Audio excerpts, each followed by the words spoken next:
多谢雅心来看南投的消息。面对呢农村无工人的问题，科技农业的推行更加要紧。鹿谷乡德林社区为了推广智慧农业，开办无人机的操作人员的训练班，由教练教大家飞行安全的基础理论，以及实际到细节去操作，希望讲未来会使代替人工省时个省力。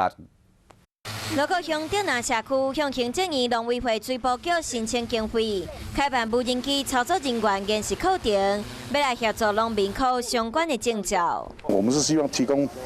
学员一个比较正当的训练场地跟考照的正确的流程，希望他们能够最起码能够拿到双证照之后，然后可以进行他所谓农药喷洒的工作，可以飞得安全，飞得合法。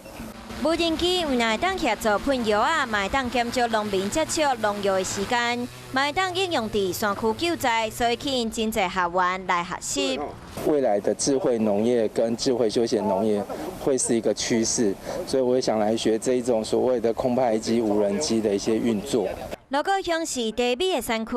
农民考到证照了后，嘛会当利用现代化科技来进行栽培管理。嗨，我是庄宇杰。想要看到更多的新闻内容吗？赶快订阅华视新闻的 YouTube 频道，并且开启小铃铛，跟着宇杰一起看新闻吧。